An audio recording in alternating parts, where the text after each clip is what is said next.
Hi, this is Dr. Bhuneshwari from GBR Fertility Center and Hospitals, Chennai.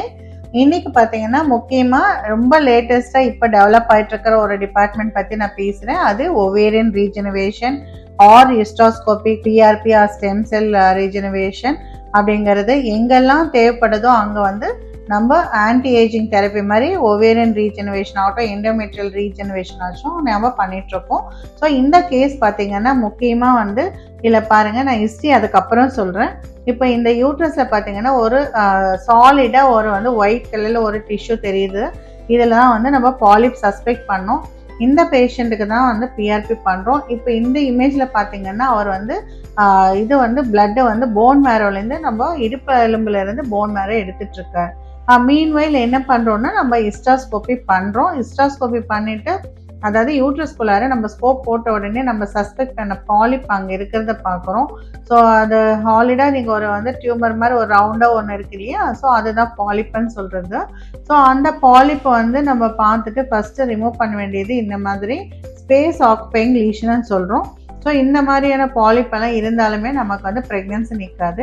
இவங்களுக்கு ஹிஸ்ட்ரியை நம்ம சொல்ல போய் பார்த்தோம்னாக்கா அவங்களுக்கு நிறைய மல்டிபிள் ஃபெயிலியர்ஸ், ஐவிஎஃப் ஃபெயிலியர்ஸ், நல்ல எம்ப்ரோஸ் பிளேஸ் பண்ணி கூட எண்டோமெட்ரியம் ட்ரிபிள் லைனே வந்தது கிடையாது, திக்னஸும் வரல, அவங்களுக்கு மல்டிபிள் ஃபெயிலியர்ஸ் அப்படின்னு வந்துட்டாங்க. ஸோ இந்த பேஷண்ட்டுக்கு இப்போ நீங்கள் பார்க்கறது பார்த்தீங்கன்னா நிறைய வந்து பிளட் ஃப்ளோ இல்லாமல் அவங்களுக்கு வந்து ஏவாஸ்குலர்னு சொல்லுவோம். அந்த மாதிரி ஃபைப்ரஸ் பேண்ட்ஸ் மாதிரி இதை வந்து சப்செப்டேட்டட்னு கூட எடுத்துக்கலாம். பட் சில பேருக்கு வந்து அந்த ஒரு ரீசன்னாலே கூட இம்ப்ளான்டேஷன் ஆகாமல் இருக்கிறத பார்க்குறோம்.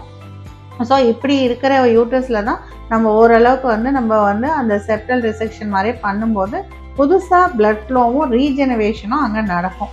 ஸோ அதனாலையும் வந்து நிறைய வந்து பிளட் ஃப்ளோ போக போக அந்த எண்டோமெட்ரியல் லேயர் வந்து இம்ப்ரூவ் ஆகுறத பார்க்குறோம்.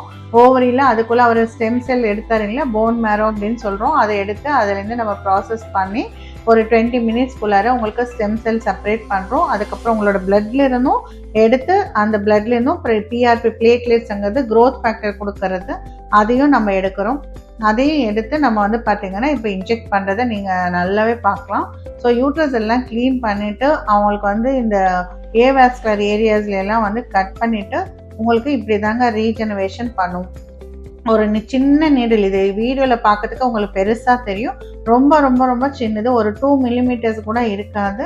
ஸோ இந்த நீடில் தான் நம்ம எக் எடுக்கிறோம் இல்லையா, அதே நீடில் வழியாக தான் யூட்ரஸ்குள்ளார வச்சுட்டு நம்ம வந்து இன்ஜெக்ட் பண்ணிகிட்ருக்கோம். இப்போது அதில் வந்து 3 டைப்ஸ் இருக்குது. ஒன்று வந்து உங்களோட பெரிஃபரல் பிளட்லேருந்து எடுக்கிற பிளேட்லெட்ஸ்ன்னு சொல்கிறது, அடுத்து உங்கள் போன் மேரோலேருந்து எடுக்கிற ஸ்டெம் செல்லு, அதுக்கப்புறம் பிளாஸ்மா, இது எல்லாமே வந்து நம்ம இன்ஜெக்ட் பண்ணுறோம். ஸோ தட் உங்களுக்கு வந்து நிறைய அந்த க்ரோத் ஃபேக்டர்ஸ் இன்க்ரீஸ் ஆகி எண்டோமெட்ரியம் லேயர் வந்து ஒரு 50 டேஸ்க்குள்ளே டெவலப் ஆகுது பார்க்குறோம். இப்போ பார்க்குறது என்னென்னு பார்த்தீங்கன்னா ரைட் சைடு ஆல் 4 வால்ஸ் இருக்கும். ஒரு யூட்ரஸ் கேவிட்டியில் பார்த்தீங்கன்னா மேலே இருக்கும், கீழே இருக்கும், சைட்லேயும் இருக்கும், அதே மாதிரி மேலே அந்த ஃபண்டஸ்ன்னு சொல்கிற அந்த இடத்துலையும் இருக்கும். இப்போ நம்ம பார்த்தீங்கன்னா சைடு வால்ஸில் நம்ம உள்ள இன்ஜெக்ட் பண்ணுறோம்.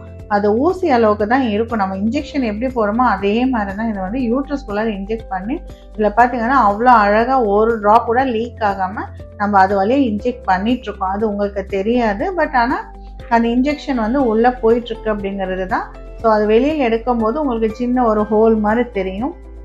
மற்றபடி இதை வந்து பார்க்கும்போது இந்த யூட்ரஸ் வந்து இப்போ எப்படி இருக்குன்னு பார்க்குறீங்க இல்லையா, கொஞ்சம் கூட வந்து பிளட் ஃப்ளோ இல்லாமல் ஒரு லைவாக இல்லாத மாதிரி இருக்கிற ஒரு டிஷ்யூக்கு வந்து நம்ம வந்து உயிர் கொடுக்குற மாதிரி தான் ரீஜெனரேஷன் பண்ணிகிட்ருக்கோம். ஸோ இதை வந்து முக்கியமாக எண்டோமெட்ரியம் ப்ரிப்ரேஷனுக்கு முக்கியமான ஒரு ஸ்டெப்பாக நம்ம எடுத்தோம்.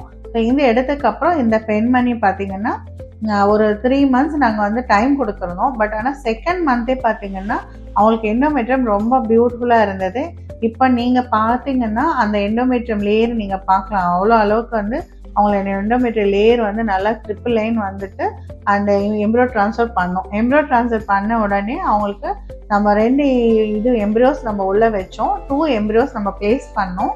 ஆனால் அந்த 2ல் 1 இம்ப்ளான்ட் ஆகிருந்தது.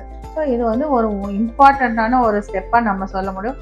ஒரு சின்ன ப்ரொசீஜராக இருந்தாலும் அதுக்குள்ளே மல்டிபிள் ட்ரீட்மெண்ட்ஸ் நம்ம கொடுக்குற முடியுது. அதே மாதிரி அதுக்குரிய அட்வான்ஸ்மெண்ட்டு, டெக்னாலஜி இருக்கணும், டீம் இருக்கணும், இது எல்லாமே நம்மக்கிட்ட இருக்கிறதுனால இந்த பெண்மணிக்கு இன்ஸ்டெட் ஆஃப் டோனர் ப்ரோக்ராமோ இல்லை சரகேட்டோ போகாமல் அவங்களோட இதிலே கன்சீவ் ஆகி டெலிவரி ஆகிற வாய்ப்பு கொடுத்துருக்கோங்கிறது தான். அந்த நார்மலுக்கு வந்து அந்த பிளட் ஃப்ளோ இம்ப்ரூவ் ஆகிறதுக்கு மினிமமாக நம்ம கொடுக்குறது அந்த ஸ்டெம் செல் வந்து ப்ராலிஃபரேஷன் அப்படின்னு சொல்லுவோம் சயின்டிஃபிக்காக. வந்து அந்த லேயர் வந்து புதுசாக ஒரு லேயர் க்ரியேட் பண்ணுறது வந்து ஒரு 50 டேஸ் எடுக்கும். அந்த 50 டேஸ்க்குள்ளார நம்ம முன்னாடியே நல்லா இருந்தால் சீக்கிரமாக எம்ப்ரோ ட்ரான்ஸ்ஃபர் பண்ணலாம். இல்லைனா மினிமம் வெயிட் பண்ணி 2 or 3 சிட்டிங்ஸ் கூட பண்ணுறவங்கலாம் இருக்கும். ஸோ வேணுன்றவங்களுக்கு டிபியில் அஃபெக்ட் ஆனவங்களுக்கு நிறைய சிட்டிங்ஸ் தேவைப்படும். இது மற்றவங்களுக்கு இது நார்மலாகவே கன்சீவ் ஆக வாய்ப்பு. தேங்க்யூ.